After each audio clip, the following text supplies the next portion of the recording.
Oh, that's lovely. I just enjoy the whole immediacy of weddings, the uncontrollable part of weddings. It's more exciting. On a wedding day, you've just literally got to shoot by the seat of your pants. You've got to make decisions on the spur of the moment, and I just find that more challenging than I do any other type of photography.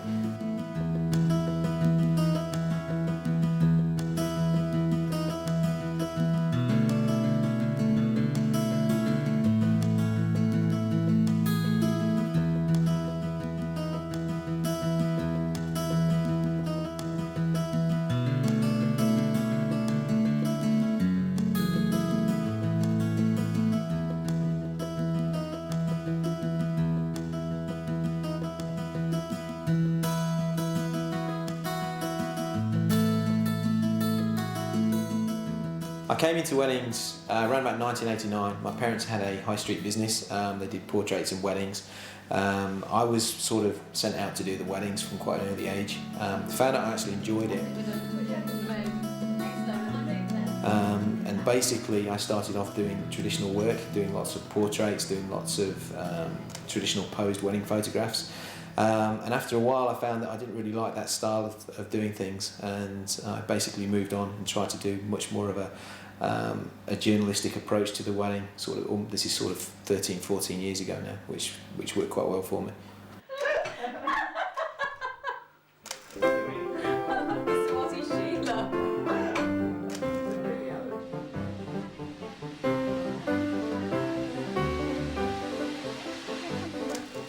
I would describe my style of photography as being documentary wedding photography. Photojournalism has got all sorts of meanings and connotations within the industry at the moment. I see myself as being a documentary wedding photographer. I'm basically shooting a wedding to produce, if you like, a historical document of that day. I don't like getting involved in the wedding day. I don't like speaking to people too much on the wedding day. I just like to go and shoot and show the clients the wedding day as I've seen it through my lens, if you like. So yeah, I would call myself definitely a documentary wedding photographer.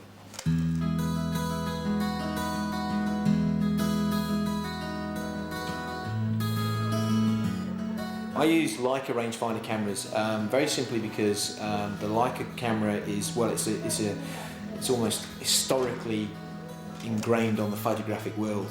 It's one of the cameras which pretty much has documented virtually every war, every conflict, every sort of major event in the world since the 1930s. The reason why I like Leica particularly is the build quality. They're so quiet when you actually use them. They're very unobtrusive as cameras. You can literally take photographs and people don't even hear the shutter go. And fundamentally the lenses are still, even with the aided, computer-aided design that we have with the big manufacturers, the lenses that are handmade in the Leica factory is still the best in the world, especially wide open, and I tend to shoot quite a lot of weddings with the camera wide open. All my camera bodies actually are all Leica M6 TTLs. They're an earlier model than what's currently available from Leica. I particularly like these particular cameras because they're incredibly robust, they're incredibly light, and they're incredibly quiet when you actually shoot them. My main body has a motor drive on it, which allows me to take pictures rapidly in sequence. It's quite a quiet camera, even with the motor drive on. And my standard body tends to have my standard lens on, which is the Leica f1 Not Deluxe lens, which happens to be the fastest commercially available lens in the world at the moment. A couple of little add-ons that we have here. Basically, we have these little, what they call soft releases, which allow the camera to be fired with very little vibration from the fingers, which allows me to shoot things very low lights, very slow shutter speeds with these little things. And a couple of my lenses have a little ring which has got like grooves in it. This is a third-party add-on, a third-party company makes these, which allows the big lenses to be focused very quickly and very rapidly. And my longer, faster lenses have these rings on.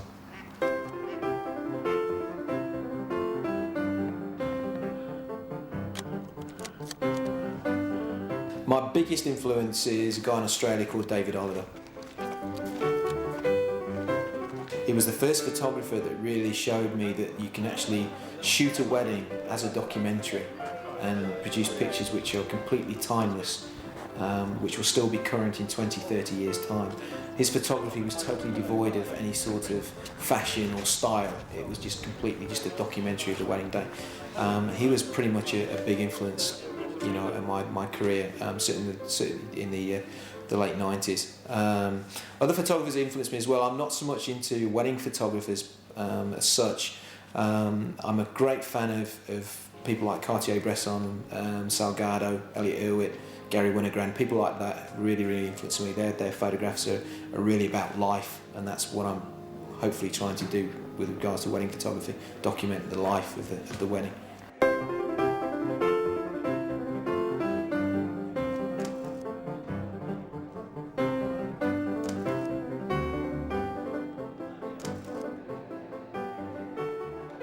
We have the four bodies. We have a brown Leica body. This is a titanium body, exactly the same as this camera, except that it's got a brown finish to it. Now, obviously, with working with four cameras, we need to differentiate between which camera's got what film in it. So my colour camera is a colour camera. It's a brown camera, so I know immediately that this is my camera with colour film in it. It has a slightly different viewfinder magnification to this one. Now, rangefinders come in different flavours of magnification with the viewfinder. Not with a normal SLR, you'd look straight through the lens, and the lens would basically dictate the field of view. Now, with a rangefinder, you can't do that. So what you have to do is you have to get cameras which have wider fields of view built already into the mechanism here. So this one's got a very tight field of view, which is perfect for a standard 50mm lens. This one is slightly wider, which can be used with a 50, a 90, down to a 28mm lens. Okay, so this is, if you like, is a compromise sort of camera, but it's ideal for colour work. It works particularly well.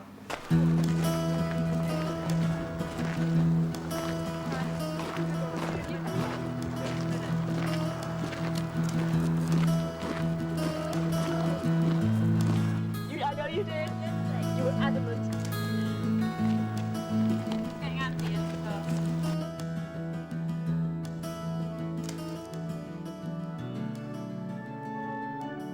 My main thing with photography, wedding photography, with any type of photography really, but specifically with what I do with weddings, is my passion for shooting by available light. I don't just mean by daylight, I mean the environmental light that's available when you're actually in a particular situation. It's what I find the most challenging part of my particular style. I also find that using the natural daylight or the natural environmental light brings a three-dimensional quality to the photograph.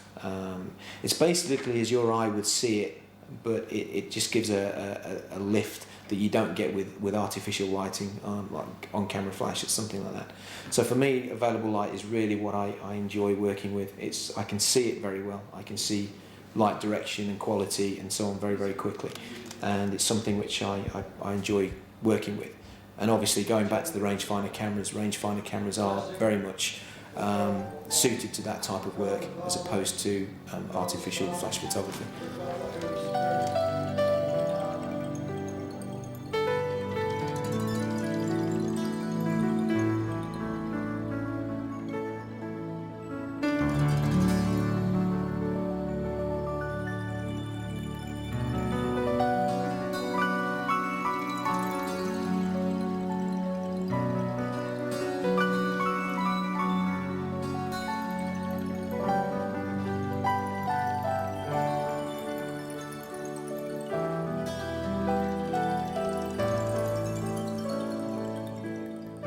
The reason why we have four bodies is very simple.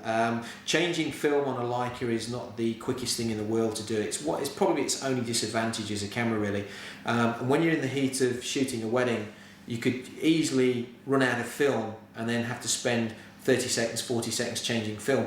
It's easier to have a preloaded body actually in the camera bag, pull it out, swap the lens over and carry on shooting. It's quicker than trying to change film. So that's the reason we have four. The other equally important reason as well is that we rotate the cameras on the wedding day, throughout the wedding day, so that no one camera is taking the majority of the photographs. The reason for that is very simple. If any one of these cameras failed, which is Leicas don't tend to fail as a rule, but if any one of these had a problem, then the other cameras would be covering as much of the wedding so that we won't be losing any sort of problem, any sort of key pictures. It's important to rotate the cameras just in case there is a problem somewhere.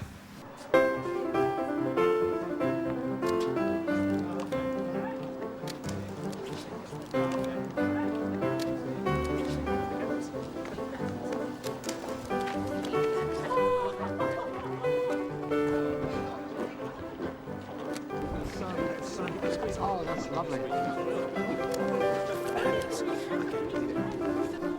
Film to me has a different feel to digital. It has more of a timeless feel, it has more of a classic feel to it.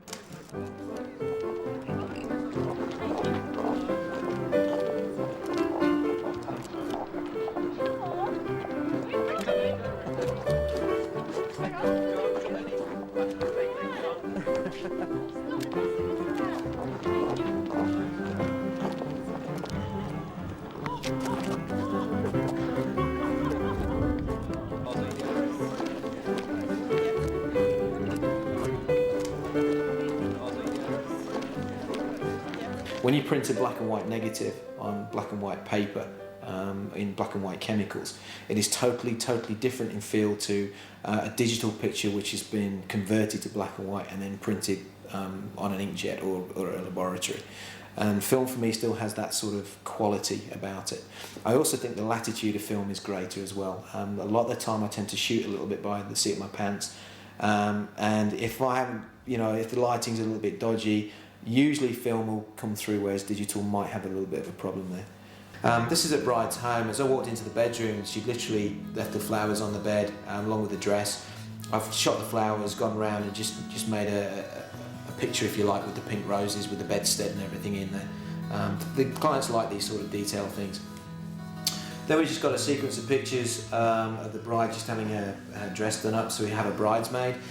We've gone from showing the actual shot of the girls being dressed here to shooting through the girls so you can see the bridesmaid, mirror shots, and then a couple of little details on the actual dress itself.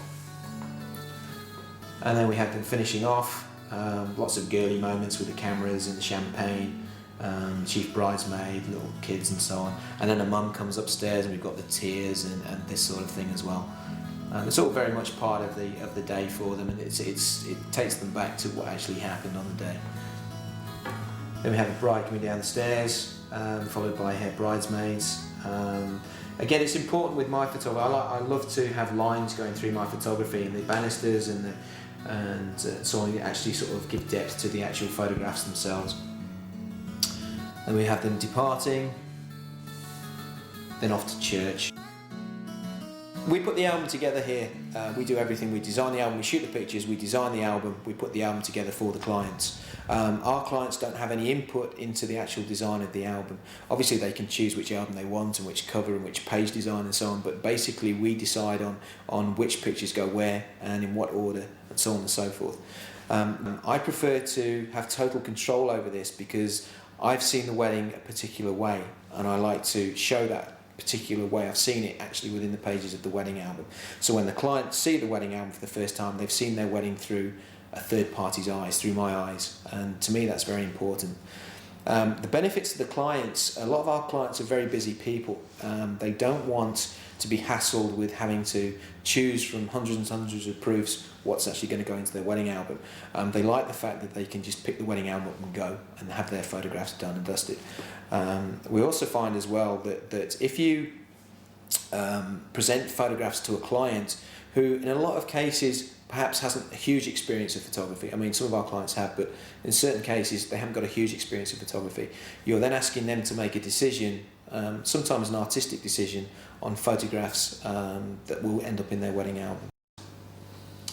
The sequence of dad arriving with bride, and obviously the service itself, again another wide angle. A lot of my photography tends to be wide angle to standard. I use very seldom do I use longer lenses than a 50mm on a wedding.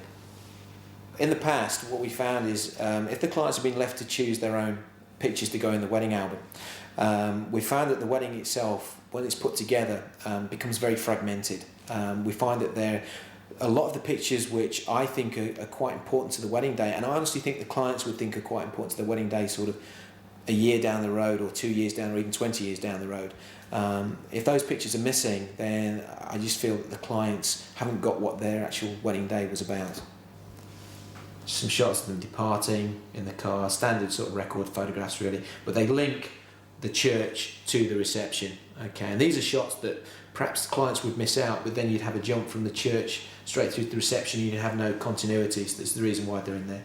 Reception details, again, clients spend a lot of money on things like string quartets and they have strawberries with the drinks and stuff, so it's important to show that. And then we have the drinks reception proper, as it were. So we've just gone around shooting the main sort of people here to give the clients an idea of who was actually there on their wedding day. The whole point is that the bride and groom, when they pick their wedding album up, can relive the whole of their wedding day. As soon as they open the pages, they can go back through the wedding day.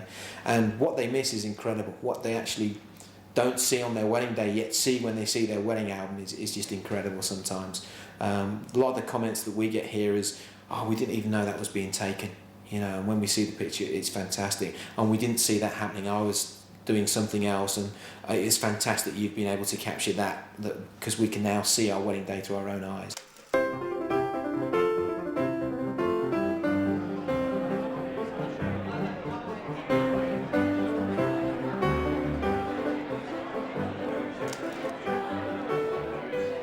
Most of the time in this country, we're not used to having our photographs taken.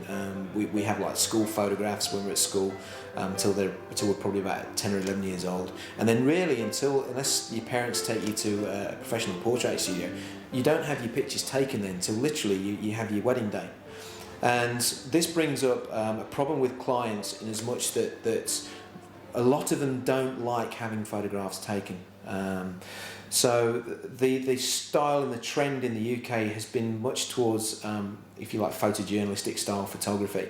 What we found is that a lot of the skill that was inherent in being able to pose and direct and light a subject has pretty much gone, and a lot of photographers think it's okay now just to go straight onto a wedding, digital camera, 2,000 images to get 20 or 30 good ones, and they're then giving that product to the client and saying, well, that's photojournalism, that's your wedding day. Lens wise, all my lenses are fast. The slowest lenses that I have is a 2.8, which is a wide angle, 21mm. That's the slowest lens that I have, 2.8. Okay, I use very, very, very fast lenses. It's part of my style, it's part of what I like to do. It allows me to get shots that I wouldn't normally be able to get with a standard SLR. They work very, very well. So that's my slowest lens. My fastest is the f1 Not Deluxe, which, as I said before, is the fastest one we can get at the moment. And the others tend to range from f1.4 to f2. They tend to be my sort of preferred sort of apertures to work at anyway. So we have 35mm lenses, another 50mm, and a 28mm f2. And we also have a 75mm f1.4, which is an incredibly sharp lens, beautiful, beautiful lens with the outer focus areas. It's really, really stunning lens, that one. And we also have in here we have a 90mm, which is used occasionally. This is the sort of lens that would be used if I can't get in close enough to the subject because something's in the way of me. That's when I would use the lens.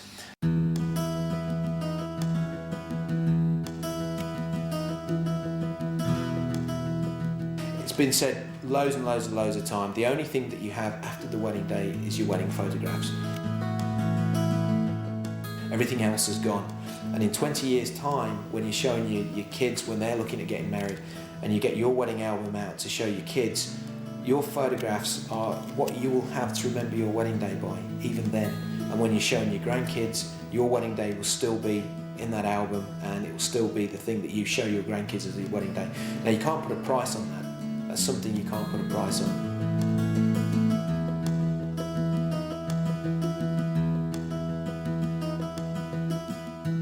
I would like to hopefully see my work as being on the same level as a sort of a fine arts photographer. I've got loads and loads and loads of books of just literally photographs that people have taken, war photographs or social documentary photographs, and the books are bought because they're works of art in their own right. And I would like to think that in 10 years' time, my work would be of a standard whereby people would perhaps buy it for the sake of art rather than because it was their wedding day. That's where I'd like to see myself in 10 years' time.